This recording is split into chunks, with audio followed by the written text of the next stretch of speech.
सभापति महोदय, एक व्यक्ति की आमदनी 3-4 आने और दूसरे की 10-20 हज़ार रुपये है। अगर वित्त मंत्री महोदय इस विषमता को दूर नहीं करेंगे तो समाजवाद का नारा बिल्कुल कोरा और कागजी सिद्ध होगा।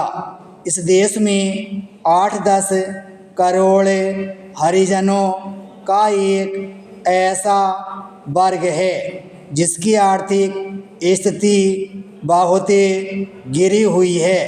इस बजट में उनकी उन्नति और कल्याण की योजनाओं का समावेश होना चाहिए। वित्त मंत्री ने 1500 करोड़ रुपये के जो कर लगाए हैं उनसे देश के आम आदमियों की हालत खराब हो गई है। मुझे इस बात की बड़ी प्रसन्नता है कि योजना के अंतर्गत देश में विकास कार्य हो रहा है और अब हम इस दिशा में जो कुछ कार्य पाए हैं वह प्रशंसनीय है। लेकिन मुझे दुख के साथ कहना पड़ रहा है कि जहां कृषि के क्षेत्र में उत्पादन बढ़ रहा है, उद्योग के क्षेत्र में उत्पादन बढ़ रहा है, देश की संपत्ति बढ़ रही है, हर आदमी की औसत आय भी बढ़ रही है, फिर भी हमारे यहाँ की पुरानी गरीबी बिल्कुल नहीं हटी है। मैं समझता हूँ कि यह इस सदन के लिए और सरकार के लिए विचार करने का विषय है कि क्या कारण है कि जब हम 55 वर्ष से अपने देश की गाढ़ी कमाई का रुपया और दूसरे देशों से कर्ज लेकर बड़ी बड़ी रकमें देश के विकास के लिए खर्च कर रहे हैं और देश में धन भी पैदा हो रहा है, तब भी देश में जो लोग गरीब हैं उनकी गरीबी दूर नहीं हो पा रही है। क्या यह आश्चर्य की बात नहीं है? मैं समझता हूँ कि इस पर विचार किया जाए।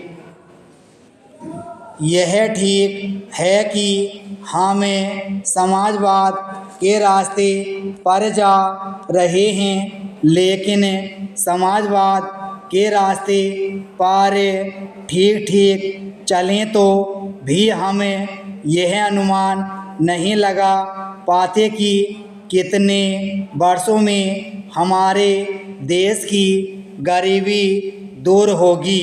यह ठीक है कि हम योजना के तरीके पर काम कर रहे हैं, लेकिन इस बात को देखने की आवश्यकता अब पैदा हो गई है कि देश में जो धन पैदा होता है वह कहाँ जाता है। इतनी प्रगति होने पर भी हम देखते हैं कि गरीबी दूर नहीं हो पा रही है। गरीबों को खाने के लिए अन्न नहीं मिलता, पहनने के लिए कपड़ा नहीं मिलता। इसका क्या कारण है? यह गंभीरतापूर्वक सोचने की बात है। यह समस्या समाजवाद का प्रस्ताव पास करने से ही हल नहीं होगी। उपाध्यक्ष महोदय, मैं राष्ट्रपति महोदय के भाषण पर जो धन्यवाद प्रस्ताव है उसका समर्थन करने के लिए खड़ा हुआ हूँ। मुझे इस बात की खुशी है कि हमारी सरकार ने समाजवाद का केवल नारा ही नहीं लगाया है, बल्कि समाजवाद को मूर्त रूप देने के लिए कदम भी उठाने प्रारंभ कर दिए हैं। सबसे बड़ी बात तो यह है कि गरीबी हटाओ, गरीबी मिटाओ यह केवल आंदोलन ही नहीं रहा, बल्कि इसको कार्य रूप में परिणत करना भी आरंभ कर दिया गया है। इसके लिए मैं अपने प्रधानमंत्री को जितना भी धन्यवाद दूं वह थोड़ा ही है। मुझे आपसे यह भी कहने का साहस हो रहा है कि सरकार ने इस समय हमारे पहाड़ी क्षेत्रों को पूर्ण राज्य का दर्जा दे दिया है। आज तक तो वे बिल्कुल पिछड़े हुए थे। मैं आपसे यह कहने का भी साहस कर रहा हूँ कि पहाड़ी और सीमा के क्षेत्रों को राज्य का अधिकार तो दे ही दिया गया है, उनको यह अवसर भी दिया गया है कि वे अपने पिछड़े हुए इलाके को उन्नत बनाने के लिए स्वयं प्रयत्न करें और अपने पैरों पर खड़े हों। लेकिन मुझे बड़े दुख के साथ आपके सामने यह कहना पड़ रहा है कि हमारे उत्तर प्रदेश के जो पहाड़ी ज़िले हैं वे आज भी बहुत ज़्यादा पिछड़े हुए हैं और उनको कोई देखने वाला नहीं है।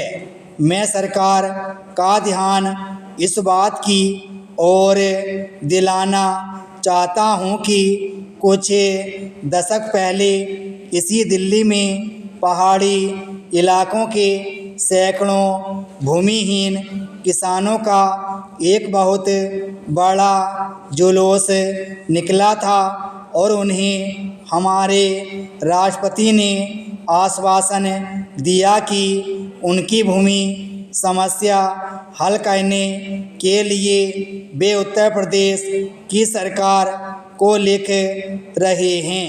लेकिन आपको सुनकर आश्चर्य होगा कि कई वर्ष बीत गए हैं किंतु एक चप्पा भूमि भी किसी भूमिहीन को आज तक नहीं दी गई है।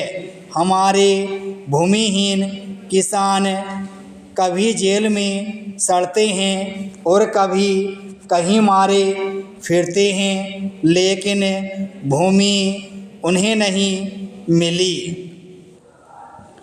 इसी प्रकार मैं आपको यह भी बता देना चाहता हूँ कि एक बार हमारे मुख्यमंत्री जी ने भी लिखा था कि हमारे उत्तर प्रदेश के जो पहाड़ी ज़िले हैं वे पूरी तरह से पिछड़े हुए हैं। इसके अलावा एक बार हमारे प्रधानमंत्री जब यहाँ दौरे पर आए थे तब उन्होंने एक सार्वजनिक सभा में भाषण दिया था।